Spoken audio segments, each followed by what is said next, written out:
মাদুরোকে গ্রেফতারের তথ্যের জন্য $25 মিলিয়ন পুরস্কার ঘোষণা যুক্তরাষ্ট্রের। ভেনেজুয়েলার প্রেসিডেন্ট নিকোলাস মাদুরোর গ্রেফতার সংক্রান্ত তথ্যের জন্য পুরস্কারের পরিমাণ $25 মিলিয়ন উন্নীত করেছে যুক্তরাষ্ট্রের পররাষ্ট্র দপ্তর।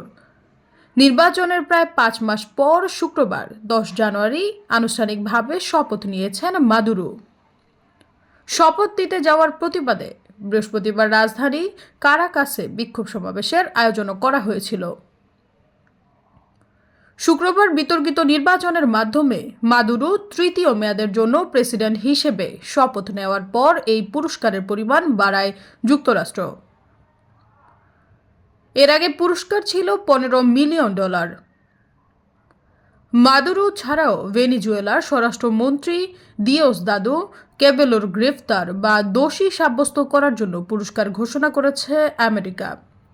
প্রতিরক্ষা মন্ত্রী ভ্লাদিমির পুতিনের জন্য $15 মিলিয়ন নতুন পুরস্কার ঘোষণা করেছে দেশটি। পাশাপাশি ব্রিটেনেও ভেনেজুয়েলার 15 জন শীর্ষ কর্মকর্তা, বিচারক, নিরাপত্তা বাহিনীর সদস্য এবং সামরিক কর্মকর্তাদের উপর নিষেধাজ্ঞা আরোপ করেছে। শপথ গ্রহণের আগে কলম্বিয়ার সঙ্গে সীমান্ত বন্ধ ও ফ্লাইট স্থগিত করে ভেনেজুয়েলা, তবে এমন সিদ্ধান্তের কোনো কারণ জানানো হয়নি। উপস্থিত সাংবাদিকরা জানিয়েছেন, শপথ গ্রহণ অনুষ্ঠানটি জাতীয় পরিসরের ছোট একটি কক্ষে অনুষ্ঠিত হয়েছে, যা আগের প্রধান কক্ষে আয়োজিত অনুষ্ঠানের চেয়ে অনেকটাই ভিন্ন। ভেনেজুয়েলায় গত বছরের জুলাইয়ে প্রেসিডেন্ট নির্বাচন অনুষ্ঠিত হয়। নির্বাচনে ক্ষমতাসীন প্রেসিডেন্ট মাদুরোর বিপরীতে বিরোধী জোটের প্রার্থী ছিলেন এডমান্ডো গঞ্জালেস। ওই নির্বাচনে তৃতীয় মেয়াদে প্রেসিডেন্ট নির্বাচিত হন মাদুরো। বিরোধী দলগুলোর জোট ভোট গণনায় ব্যাপক কারচুপির অভিযোগ তুলে।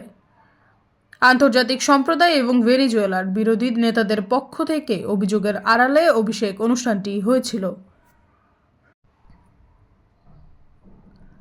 ফলে মাদুরোর শপথ গ্রহণ অনুষ্ঠান নিয়ে আন্তর্জাতিক সম্প্রদায় এবং ভেনেজুয়েলার বিরোধী নেতারা তীব্র সমালোচনা করেছেন। ভেনেজুয়েলার বিরোধী দলের দাবি, গত বছরের বিতর্কিত নির্বাচনে তাদের প্রার্থী এডমন্ডো গঞ্জালেস 67% ভোট পেয়ে জয়লাভ করেছেন। মাত্র 30% ভোট পেয়েছেন মাদুরো।